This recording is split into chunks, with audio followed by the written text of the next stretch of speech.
Anda kembali di Sindo Malam pemirsa. Dikenal sebagai makelar kasus dan kawan dekat Febri Adriansyah, Kejagung meminta LPSK melindungi Ferianto Hon Kiriwang. Sementara menurut pengacara Don Rito, Ferry justru biang kerok penyebab Febri dan Don Rito tersandung kasus korupsi.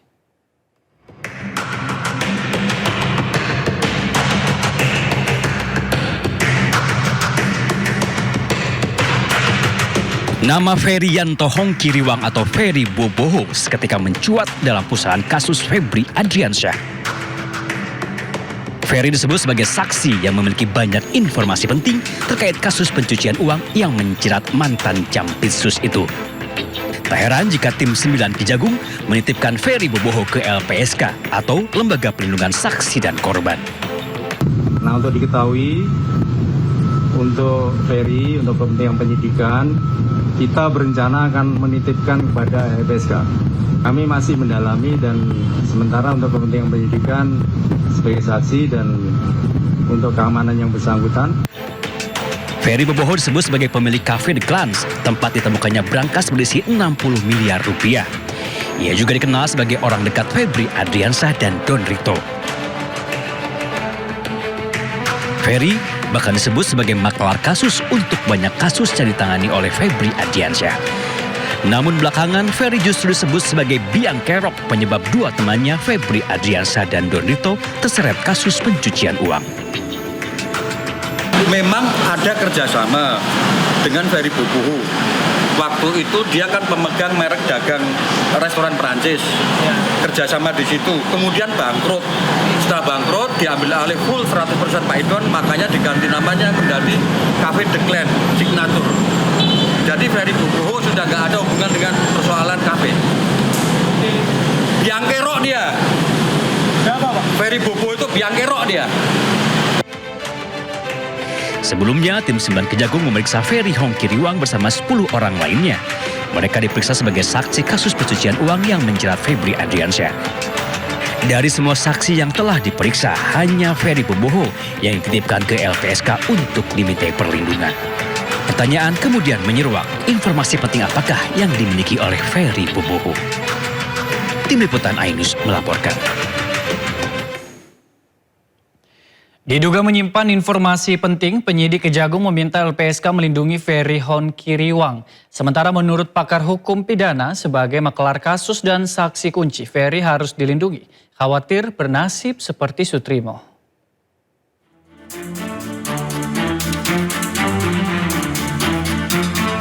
Setelah tim 9 Kejagung meminta LPSK melindungi Ferry Hon Kiriwang, hingga kini Lembaga Perlindungan Saksi dan Korban itu belum juga mengiyakan permohonan Kejagung.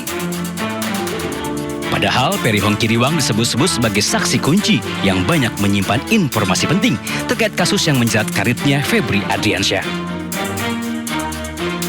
Wakil Ketua LPSK Susila Ningtyas menyebut lembaganya masih menelaah permohonan yang diajukan Kejagung. Selain itu, menurut Susi, LPSK memerlukan waktu hingga 30 hari kerja untuk mengambil keputusan terkait permohonan perlindungan. Sementara itu, menurut pakar hukum pidana Abdul Fikar Hajar, wajar jika tim 9 Kejagung meminta LPSK melindungi Ferry. Sebagai maklar kasus, Fikar juga khawatir nasib Ferry Hon Kiriwang bisa seperti Sutrimo, pegawai Febri yang kematiannya masih jadi misteri. Ferry ini lah yang istilahnya memegang kartunya lah, ya, memegang kartunya Febri. Nah, karena itu kemudian diprediksi dia banyak akan mendapat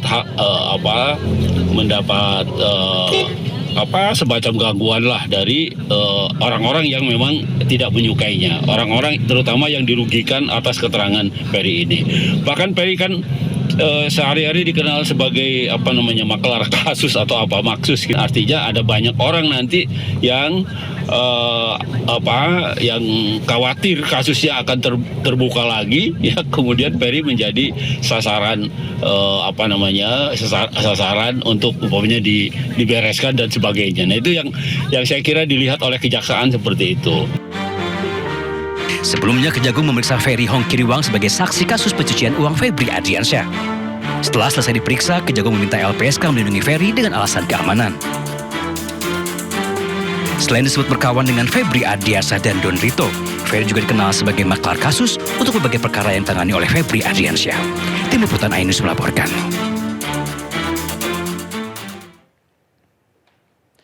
Temukan 9 kejanggalan dalam penetapan dirinya sebagai tersangka hingga ditahan, Febri Ardiansyah ajukan pra-peradilan. Tak tanggung-tanggung, mantan Jampitsus itu menggugat Kejaksaan Agung dan Kortas Tipikor Polri.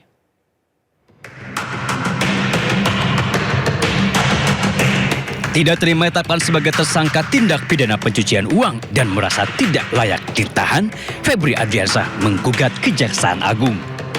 Tidak hanya Kejaksaan Agung, mantan Jampitsus itu juga menggugat Kortas Tipikor Polri atas penetapan dirinya sebagai tersangka korupsi. Tim advokat mengajukan 2 permohonan pra-peradilan. Jadi ada 2 permohonan pra-peradilan. Yang pertama, permohonan pertama terkait dengan upaya paksa yang dilakukan oleh Kejaksaan Agung Republik Indonesia dalam penetapan status tersangka dugaan tindak pidana pencucian uang dan upaya paksa penahanan.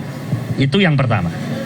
Kemudian permohonan yang kedua terkait dengan upaya paksa status penetapan tersangka dalam dugaan tindak pidana korupsi dan pencucian uang serta penggeledahan dan penyitaan sebagai upaya paksa yang dilakukan oleh rekan dari Kepolisian Polda Metro Jaya. Menanggapi perlawanan Febri Ardiansyah, pakar hukum pidana menyebut untuk menjawab semua kejanggalan, gugatan pra-peradilan sudah tepat diajukan. Karena selama ini kan selalu menyatakan bahwa proses baik penetapannya, penahanannya, atau proses-proses pentersangkaannya itu dianggap banyak cacat dan melawan hukum, kan begitu. Nah karena itu forum yang tepat untuk mempersoalkan itu adalah pra-peradilan. Jadi di sanalah beradu argumen dengan penyidik apakah yang dilakukan penyidik baik itu penetapan tersangka maupun penerapan upaya paksanya dan sebagainya itu melawan hukum atau tidak, atau cacat tidak secara hukum. Sebelumnya, Kortas Tipikor Polri menetapkan Febri Ardiansyah sebagai tersangka korupsi di PT Asabri, pemerasan saksi dan tersangka di PT Krakatau Steel hingga pengadaan batu bara di PT PLN. Setelah perkara Febri ditangani Kejagung, penyidik Kejagung terbitkan 3 sprindik dan menetapkan mantan jaksanya itu sebagai tersangka tindak pidana pencucian uang. Kini mantan orang penting di Kejaksaan Agung itu telah mendekam di rutan KPK. Tim Liputan Ainus melaporkan. Jaksa Agung Burhanuddin memberhentikan sementara tersangka pencucian uang Febri Ardiansyah sebagai jaksa. Pemberhentian berlaku hingga kasus hukum yang menjerat Febri berkekuatan hukum tetap.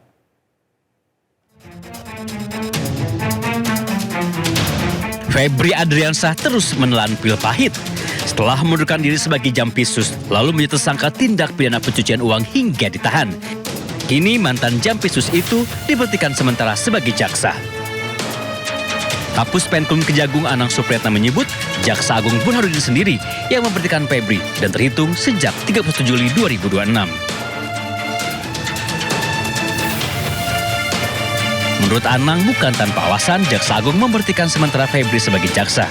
Namun, berdasarkan laporan tim 9 Kejagung. Tim yang sengaja dibentuk Kejagung untuk mengusut kasus dugaan korupsi dan tindak pidana pencucian uang yang menyeret nama Febri Ardiansyah.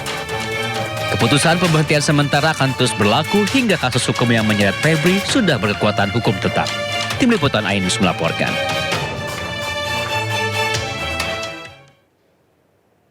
Pemirsa, mantan Menteri Pendidikan, Kebudayaan, Riset, dan Teknologi Nadiem Makarim hari ini menjalani sidang perdana banding perkara pengadaan Chromebook. Sidang digelar di Pengadilan Tinggi Jakarta. Permintaan dari advokat saudara, penasihat hukum saudara. Memori banding dari pihak Nadiem mengkritisi berbagai pertimbangan hakim yang dilontarkan dalam putusan kasus Chromebook yang menyeret mantan menteri tersebut. Salah satu pertimbangan hakim yang dipermasalahkan yakni terkait pemberian surat kuasa atas pengurusan saham Nadiem di PT Akap dan PT Gojek Indonesia kepada pihak lain. Pada tingkat pertama untuk diperiksa kembali oleh Pengadilan Tinggi dan dapat juga mengajukan permintaan. bahwa tekanan-tekanan kepada hakim ini akan tidak terjadi lagi. Bahwa hakim bisa independen, hanya mengikuti fakta pengadilan dan bisa mengikuti hati nurani mereka. Itu alasan kedua kenapa saya jauh lebih optimis. Dan untuk menjawab pertanyaan saudara, kenapa selalu susah sekali membebaskan orang yang bersalah, mungkin ada hubungannya dengan tekanan-tekanan di luar ruang sidang yang terjadi. Tapi harapan besar untuk negara kita, tekanan itu dan kelompok-kelompok yang melakukan tekanan-tekanan itu demi mengkriminalisasi orang sekarang sudah diganti. Harapan saya diganti dengan orang-orang yang punya integritas lebih baik. Jadi semoga sistem pengadilan kita tidak kembali ke masa lalu dan menjadi lebih baik. Sidang pemeriksaan banding kasus korupsi pengadaan Chromebook dengan terdakwa Nadiem Makarim digelar di Pengadilan Tinggi DKI Jakarta. Hakim tingkat banding mengabulkan sebagian pemohonan dan berharap seluruh saksi yang telah diizinkan dapat hadir agar proses persidangan banding berjalan secara efektif dan efisien. Dalam KUHP ada kata-kata dapat dilakukan pemeriksaan ulang. Artinya tidak wajib untuk dikabulkan permohonan. Tentunya dengan argumentasi tertentu ya yang tadi sudah disampaikan oleh majelis hakim sehingga tadi hanya dikabulkan untuk sebagian. Harapan saya nanti ke depan saksi-saksi yang sudah diberikan izin untuk didengar keterangan lagi nanti diharapkan bisa hadir tepat waktu sehingga persidangan bisa berjalan secara sederhana, cepat ya. Sebelumnya mantan Mendikbudristek Nadiem Makarim divonis 10 tahun penjara dalam kasus dugaan korupsi pengadaan Chromebook. Bahkan usai divonis maksud saya, Nadiem Makarim disambut tangisan para pengemudi ojek online. Bukan pidana kepada terdakwa oleh karena itu dengan pidana penjara selama 10 tahun dan pidana denda sejumlah 1 miliar. Mantan Mendikbudristek Nadiem Makarim divonis 10 tahun penjara oleh majelis hakim dalam kasus dugaan korupsi pengadaan Chromebook dan Chrome Device Management. Hakim menyatakan Nadiem bersalah melanggar pasal 604 junto pasal 18 Undang-Undang Tindak Pidana Korupsi junto pasal 20 huruf C Undang-Undang Nomor 1 Tahun 2023 tentang KUHP. Hakim juga menghukum Nadiem membayar denda 1 miliar rupiah, subsidiar 190 hari kurungan dan uang pengganti 809 miliar rupiah. Apabila Nadiem tidak dapat membayar, maka harta kekayaannya dapat dirampas dan dilelang. Jika harta tidak mencukupi, maka diganti 5 tahun kurungan. Usai jalani sidang vonis, Nadiem Makarim disambut sejumlah pengemudi ojek online. Tak hanya Nadiem yang menangis jalani vonis, para pengemudi ojol juga tampak menangis sambil memeluk Nadiem di luar ruang sidang pengadilan. Tim Liputan iNews melaporkan.